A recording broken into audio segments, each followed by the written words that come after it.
What's your life growing up? Like you can start kind of where you want, but I like to picture like let's start like childhood. Oh, childhood. I grew up in another country, so no, not a lot of people can relate to my upbringing. But I'll start with the age of 10 when I moved to this country. Um, normal, very normal childhood. Learned a new language. I'm dyslexic, so that was kind of difficult for me. But once I got to high school, I started looking into media and videography, camera work, and that's how my passion for video and media started. And I parlayed that into a career or a job. And in college, I did the same thing. I actually got a graduate degree in interactive media. So if you had to really like bring it all into one place, it's me in media because I enjoy working in front of and behind a camera, actually, especially behind the camera.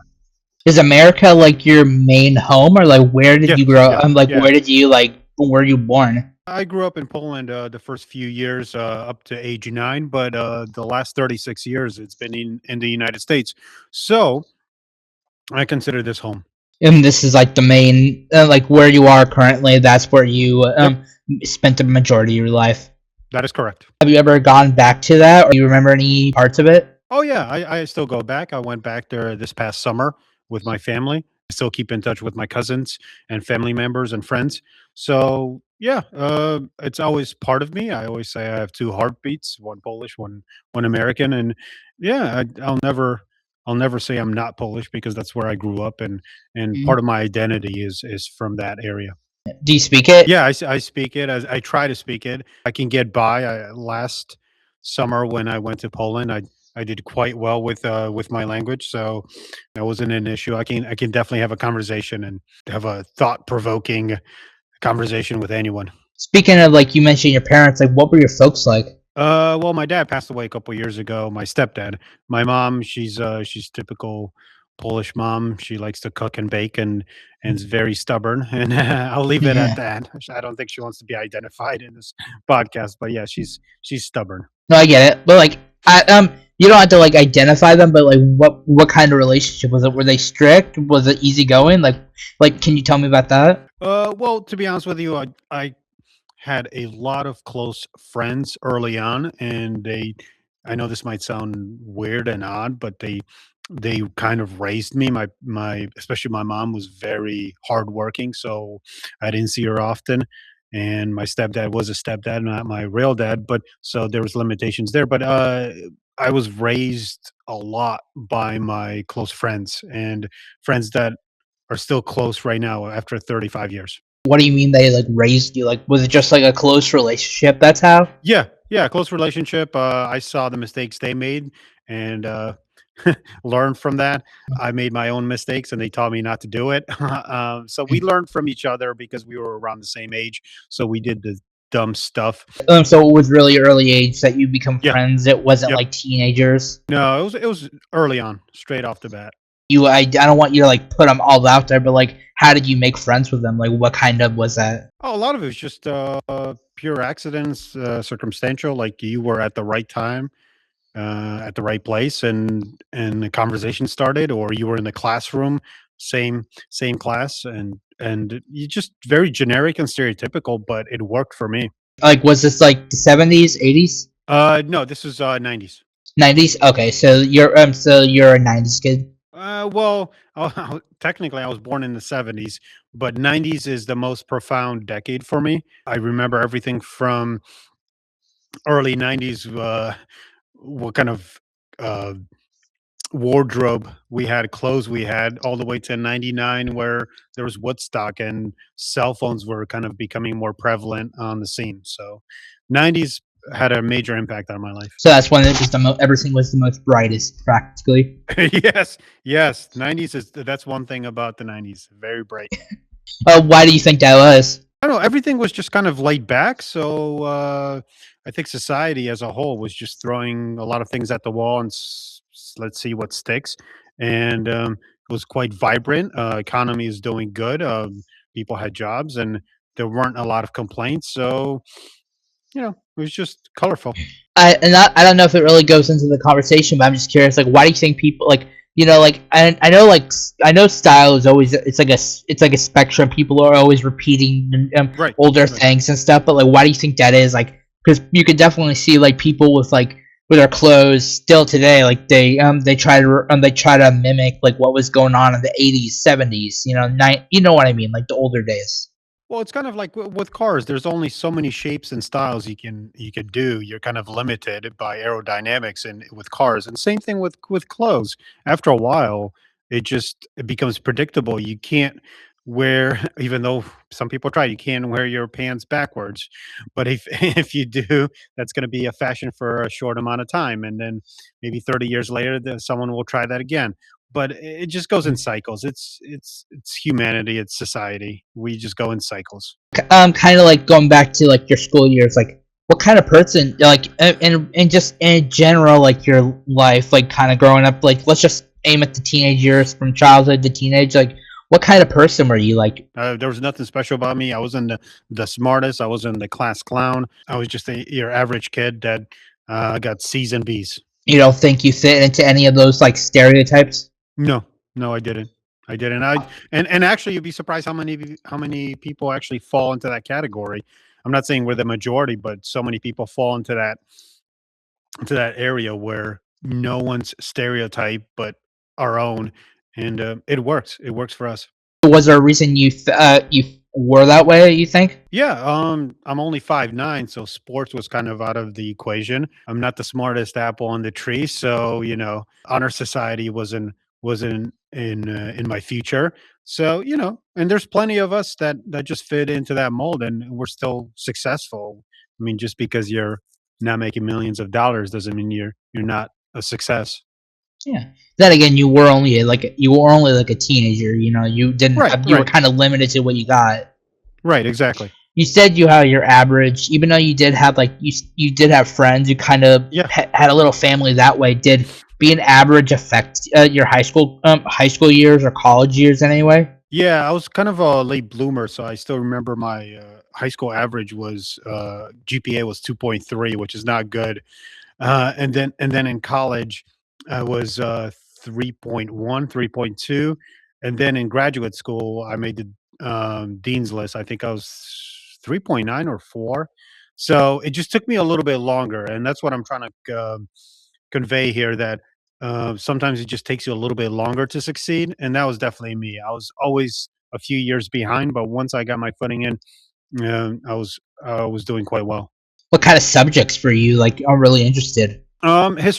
History, social studies, always in media, and just by default, journalism was quite big with me. I always like to read stories, write stories if I could, although I'm not a great writer.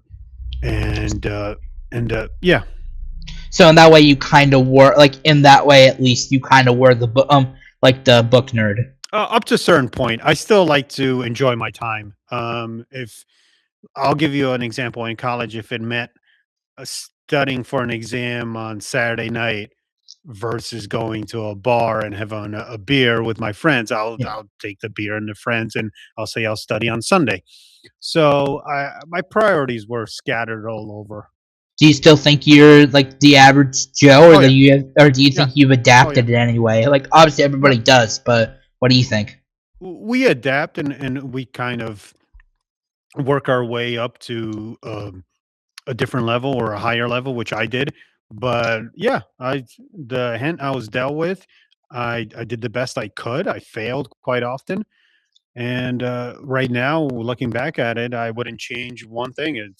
It is where I am where I am because of the choices I made. It's always good to fail. Like we wouldn't be the people if we don't learn by our mistakes. I do believe like you're not going to be the person you are in the future if you don't learn from your mistakes. Do you think that's kind of the outcome that turned you into you Yes, ultimately? yeah, oh yeah, definitely. I think I learned more from failures than my success. It's not even close. How do you think you are now currently? I'm a lot calmer.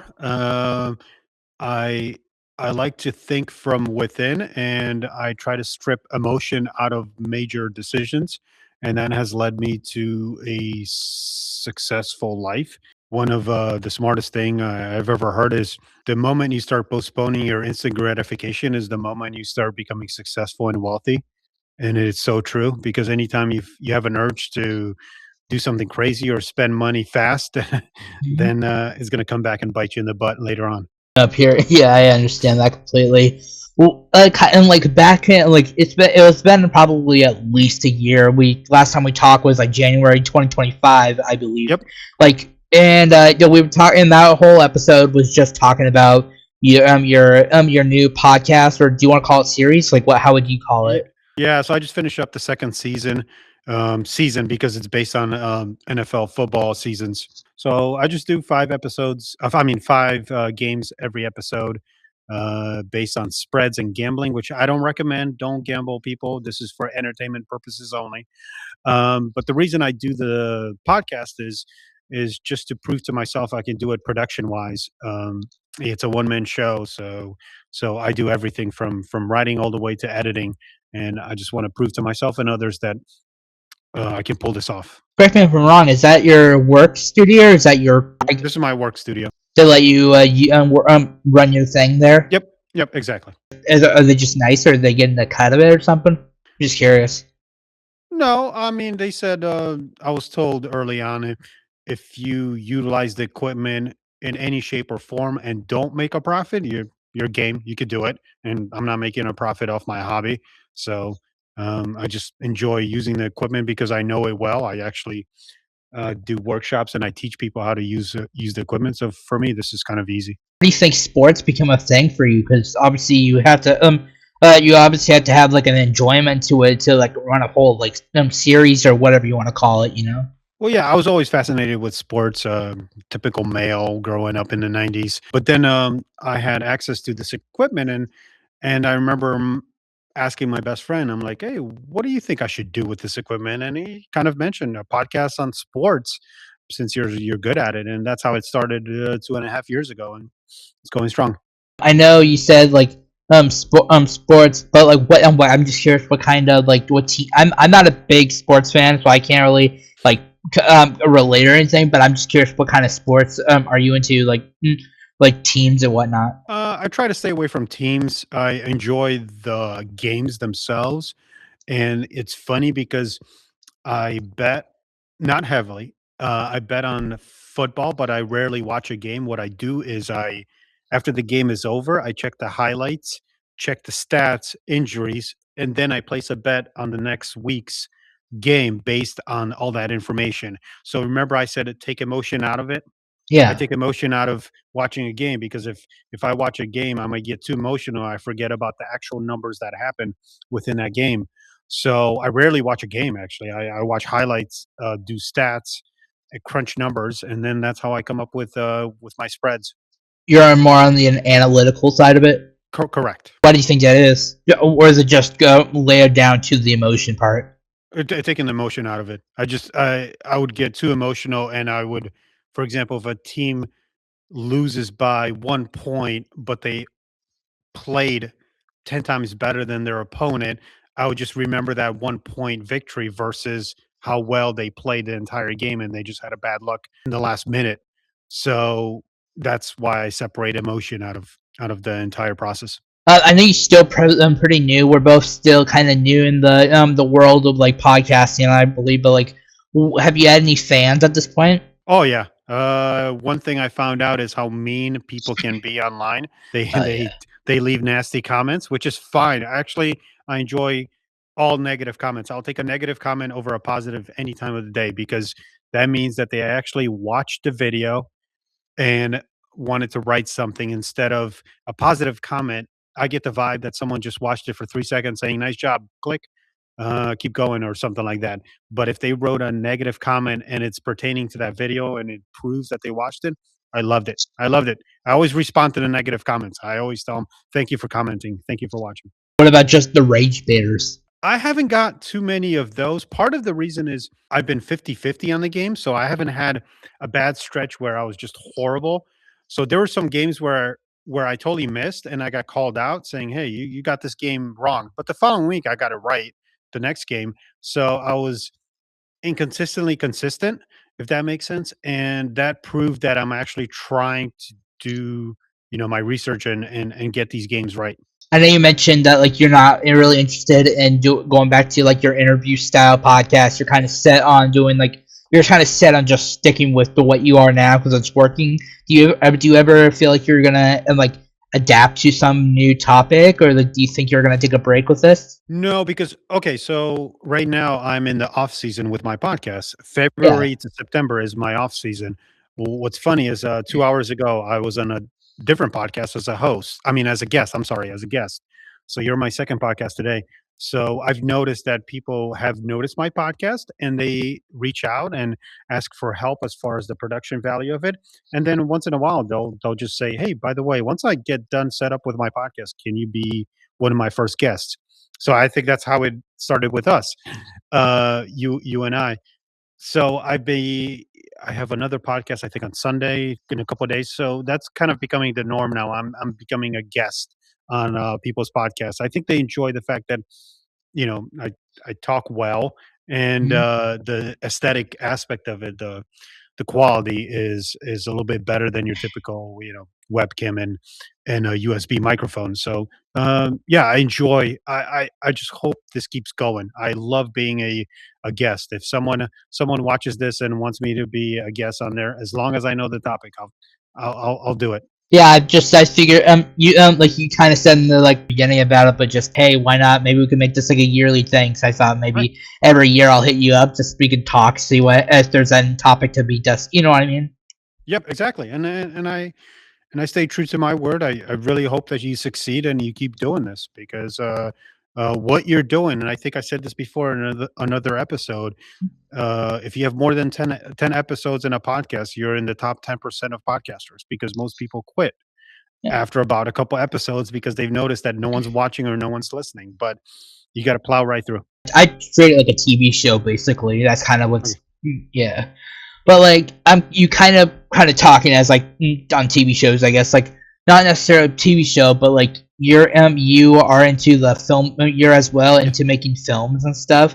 Where do Yep. you think where did the enjoyment of making films start for you? High school. I was the first one walking around with a video camera, trying to create short videos with my best friend, and ever since then, I got addicted to it, and I've been doing it. You were the Adam Goldberg of the '90s. Yeah, I was Spielberg. I wanted to be the Spielberg. Yeah. What inspired you? Did was it your parents? No, no, no. It was just definitely something that came within internal, and I've noticed that I was able to spot when I was watching a movie. I was able to spot patterns and themes while my friends were just watching it to enjoy a movie. I was kind of dissecting it. I've noticed that early on.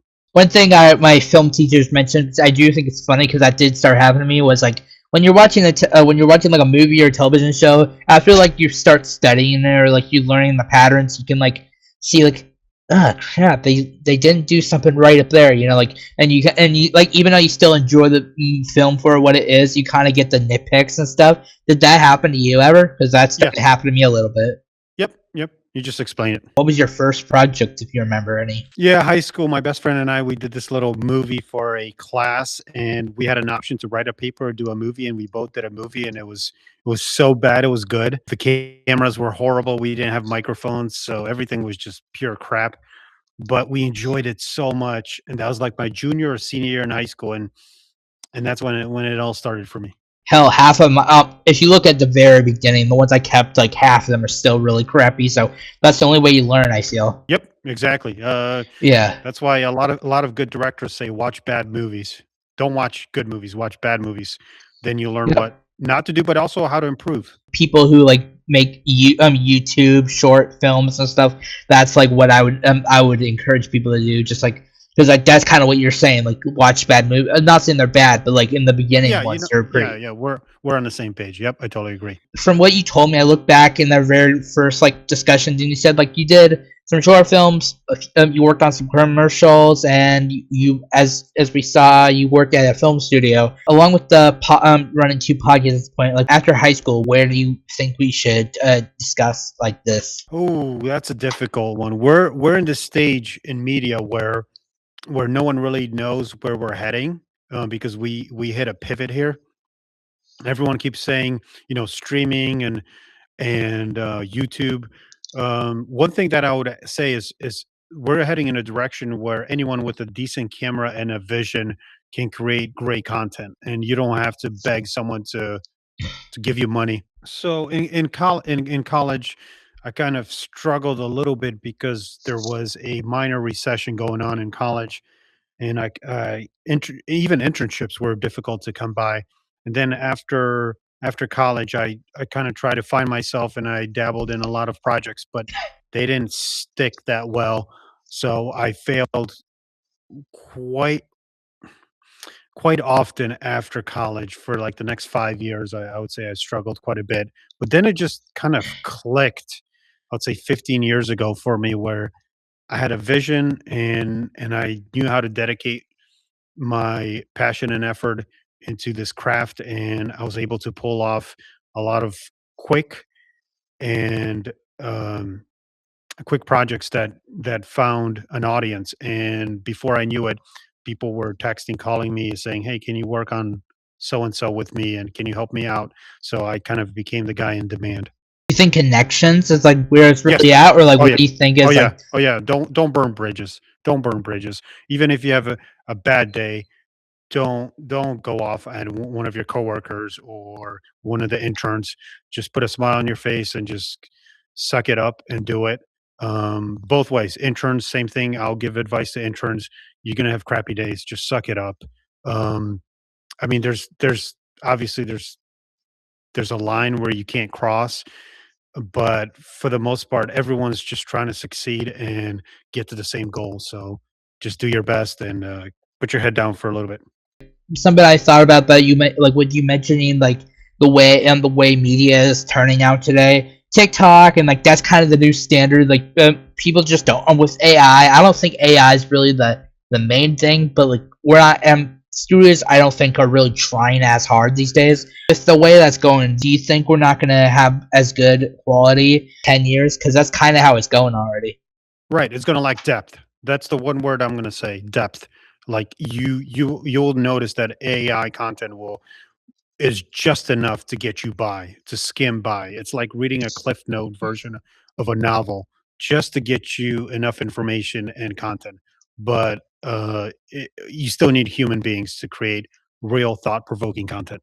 And do you think that that will ever get to like the point of like I know people obviously people are always complaining like this movie sucked. We want good movies. Like people are always wanting it, but like it's not really happening. Do you think people will ever like fight back? I don't know if that's the word, but you get what I mean. Um, I think fight back is not the right term. What I would say is look a little bit deeper because there's great content. No way around it. If you look deep enough, you'll find great content. I think sometimes people, the audience becomes a little too lazy for their own good, and they say, "Well, there's nothing to watch."